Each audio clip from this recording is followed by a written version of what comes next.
आप देख रहे हैं यंग बाइट्स, मैं हूं आपके साथ पूजा ठाकुर और आज मैं आपकी मुलाकात करवाने जा रही हूं गवर्नमेंट मेडिकल कॉलेज की स्टाफ नर्स कांता देवी जी से। वो इसीलिए क्योंकि ये जम्मू की पहली नर्स है जिन्हें स्टेट अवार्ड से नवाजा जाएगा। सीधा इनकी ओर रुख करते हैं, उनसे बातचीत करते हैं। आपका स्वागत है और सबसे पहले आपको बहुत बड़ी congrats. Thank you so much. Kanta ji, मुझे बताइए कि किस तरह का आपका एक्सपीरियंस अभी तक का है और क्या कहना चाहेंगे कि जम्मू की पहली आप स्टाफ नर्स होंगे जिन्हें इस अवार्ड से नवाजा जाएगा।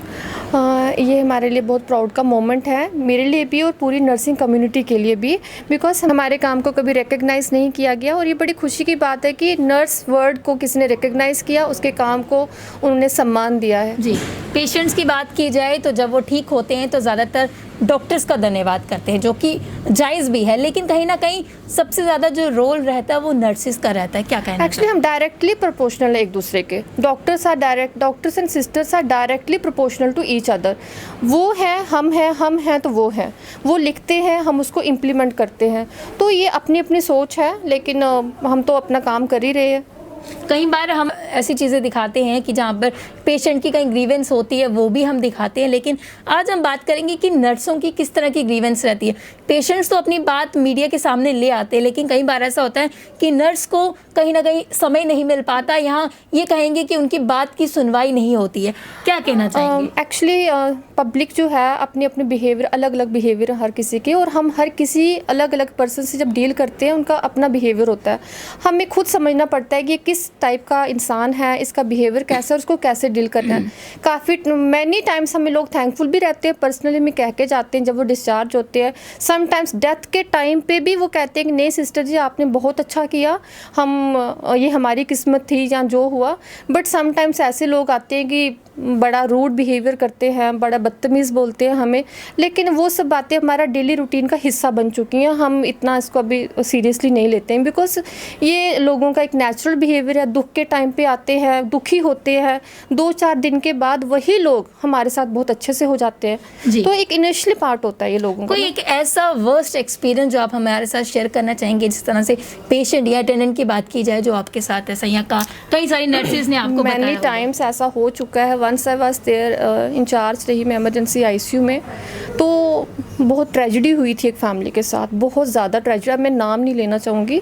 एंड उनको मालूम था कि वो ऐसा उनके साथ कुछ होने वाला है, बट द मीन वाइल उन्होंने शीशे तोड़े, उन्होंने चेयर्स उठाई, हम पे फेंकी, and police has to come. हमें वहाँ से भागना पड़ा था। सब कुछ होने के बावजूद उनको मतलब कि पता था, सब कुछ डिसाइडेड था, क्योंकि जिस हालात में उनको लाया गया था वो बहुत क्रिटिकल सिचुएशन थी। समझने हम फिर उस टाइम हम क्या सोचते हैं कि नहीं, ये अपने दुख को कंट्रोल नहीं कर पाए हैं, तो वी हैव टू बी काम। फिर हम चुप रहते हैं। मुझे लगता है कहीं ना कहीं काफ़ी देरी हो चुकी है कि नर्स के काम को पहचानने में या उनको रिकग्नाइज करने में। जिस तरह से डॉक्टर्स को तो कई सारे अवार्ड मिलते हैं, लेकिन मुझे लगता है जम्मू में बहुत कम ऐसा होता है कि जब नर्स को भी पहचान दी जाती है। तो कैसा आपको फील हो रहा है कि आपके काम को भी पहचाना जा रहा है? Actually I am totally surprise जब मुझे ये पता चला कि Kanta Devi senior staff nurse, तो मुझे यकीन ही नहीं हुआ इस बात का कि ऐसा भी कभी होगा कि हमारा भी नाम कभी लिस्ट में आएगा। आई एम तो so thankful to my administration. मेरी एडमिनिस्ट्रेशन, हमारे जो मेडिकल सुपरिटेंडेंट सर, हमारी डिप्टी मेडिकल सुपरिटेंडेंट, मेरी matron ma'am, assistant matron, and most of the all हमारे जो dean and principal and dean government medical college madam Shashi ji, इन्होंने हमें रेकमेंड किया, हमारा नाम को नॉमिनेट किया आगे। ये सबसे बड़ी बात है। इन्होंने हमें पहचान दी है, इतना बहुत है हमें। जी, कभी कभी ऐसा हुआ कि जब आपको इस बारे में जानकारी थी, आप कहीं सारा काम करते थे, लेकिन आपने कभी ये चीज़ सोची कि हमें भी अपने काम की पहचान होनी चाहिए, हम इतना काम करते हैं, इसकी भी सराहना होनी चाहिए? एक्चुअली मैं इस वार्ड को जब ये मुझे सर ने यहाँ पे भेजा, दैट वाज इन अगस्त। ये खाली थी वार्ड, एंड हमें बोला कि इसको ऑर्गेनाइज़ किया जाए। एंड September 25-26 यहाँ पे पेशेंट्स आना शुरू हो गए, and I was handed over with almost all new staff. तो उस वक्त जो हमारा ड्यूटी आवर्स था वो अकाउंटेबिलिटी उसकी कोई हुई नहीं, लेकिन 9 o'clock हम आते थे, शाम के 6, 7, 8 हमारे यहाँ पे बच जाते थे। कोविड ड्यूटीज़ दे रहे थे हम, और कोविड ड्यूटीज़ में ये था कि ऑलरेडी मीडिया में हमारे बारे में बहुत कुछ उल्टा हो चुका था। लोग हमारे बारे में अब उल्टा ही बोल रहे थे कि यहाँ पे बंदा ले आओ और डेड बॉडी ले जाओ। ये आम सोशल मीडियाज में चल रहा था, तो लोग बड़े एग्रेशन के साथ आ रहे थे उन दिनों में। कोविड के बारे में जब लोगों को इतनी जानकारी नहीं थी कि किस तरह के प्रिकॉशन लेने चाहिए, या ऐसा भी हो रहा था कि ये बहुत ही भयानक बीमारी है, इससे कुछ भी हो सकता है। इसके बारे में किसी को भी जब थोड़ा सा भी बुखार हो जाए तो सबसे पहले कोविड का टेस्ट ही रिकमेंड किया जाता था, और कभी किसी का पॉजिटिव आता, कभी किसी का नेगेटिव। उस समय डॉक्टर का रोल तो रहता ही था, क्योंकि वो पेशेंट से मिलते थे, पूरा प्रिकॉशन लेके मिलते थे। लेकिन जो नर्सेज है वो पूरा टाइम उनके साथ रहती थी। तो क्या कहना चाहेंगे, आपके अंदर भी वही डर था जो पेशेंट्स के अंदर या डॉक्टर्स के अंदर रहता था? जब हम स्टार्टिंग में 9 बजे आते हैं ना, हम बड़े होते हैं कि हम किट पहन के अंदर जाएंगे, हमें वायरस छू भी ना पाए। लेकिन जैसे टाइम निकलता जाता है, पेशेंट हो सकता है हम पानी पीने के लिए बाहर आए हों, किट खोली तो पेशेंट कहीं सीरियस हो जाए, कुछ हो जाए, हमें फटाफट दौड़ते, वो डर उसी वक्त ख़त्म हो जाता है हमारा ना। तो अब हम यूज्ड टू हो चुके हैं। अब पहले स्ट्रेस था एक, लेकिन अब हम यूज्ड हो चुके हैं। अब तो सबसे बड़ी बात है, अब तो वैक्सीनेशन भी आ गई है, हमें अंदर से एक गुड वेपन टाइप फीलिंग आ रही है। वेपन है हमारे पास, एक इम्यून बूस्टर है, तो वो टाइम क्रूशियल था। आप खुद भी कोविड की पेशेंट रह सकते हैं, क्या कहना चाहेंगे जिस तरह से लोगों की धारणा है कोविड को लेकर? क्या सच में एक्चुअल में जो इस बीमारी से भी ग्रस्त नहीं हुए हैं उनको क्या कहना चाहेंगे कि जिस तरह से बताया जाता है, जिस तरह से दिखाया जाता है कि ये इतनी खतरनाक बीमारी है और इसका कोई इलाज नहीं है, उस समय ये कहा जाता था, तो क्या सच में आपका वैसा नहीं? एक्चुअली मैं खुद कोविड पॉजिटिव हूँ। मैं खुद वैसे मुझे लगता था कुछ नहीं है, हम ना देखते हैं कि कुछ नहीं है, काफ़ी लोग एसिम्टोमेटिक रहते थे, तो लगता था कुछ नहीं, just it is a positive.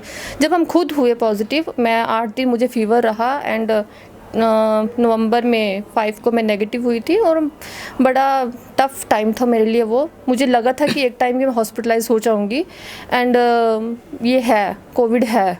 मतलब तो आपने आपको सेल्फ क्वारंटाइन किया था? हाँ, मैं सेल्फ क्वारंटाइन हुई थी 10 डेज़ के लिए घर में, and after that I got negative here. मैं नवंबर 5 को अपनी ड्यूटी ज्वाइन की।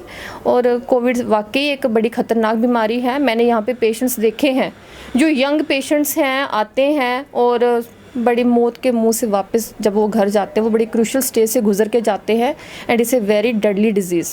प्रिकॉशन लेने चाहिए, जैसे भी हमारे प्रिकॉशंस चल रहे हैं, 2 गज की दूरी, मास्क है ज़रूरी, हाथ बार बार धोइए, वो ये बहुत ज़रूरी है। कहीं ना कहीं जितने भी ये स्लोगन दिए जाते हैं, अगर आज के टाइम की बात की जाए, लोग इसे फॉर ग्रांटेड ले लेते हैं। वो सोचते हैं कि कोविड कुछ भी नहीं है। मुझे लगता है कि जब हॉस्पिटल में आए तो कहीं ऐसे सारे लोग भी होते हैं जो मास्क वेयर नहीं करते हैं, और अगर बाहर पब्लिकली बात की जाए, किसी भीड़ में होते हैं, वहाँ भी वो मास्क का यूज़ नहीं करते हैं। क्या कहना चाहेंगे उन्हें आप? मैं उनको सिर्फ एक मैसेज देना चाहती हूँ कि प्लीज़ ऐसा ना करें। कोविड बहुत ख़तरनाक बीमारी है, और हम बच रहे हैं। हमें शुक्रिया अदा करना चाहिए भगवान का कि हम बच गए हैं।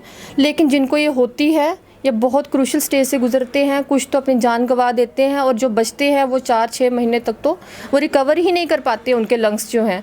तो मास्क ज़रूर पहने, 2 गज की दूरी बना के रखें, हाथ धोएं, क्राउडी एरियाज़ में ना जाएं।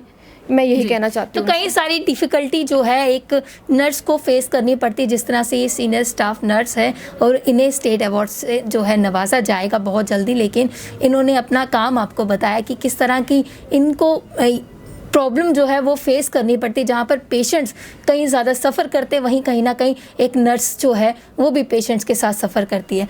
अंत में क्या कहना चाहेंगे जितने भी आपको व्यूअर्स देख रहे हैं, एक नर्स कम्युनिटी की तरफ से क्या एक चीज़ आप उन्हें बताना चाहेंगे? मैं सभी व्यूअर्स ये कहना चाहती हूँ कि हम नर्सिस भी अपनी फैमिली वाले हैं, हमारी भी फैमिलीज है। डिस्पाइट ऑफ ऑल दैट हम अपनी ड्यूटीज़ को देते हैं।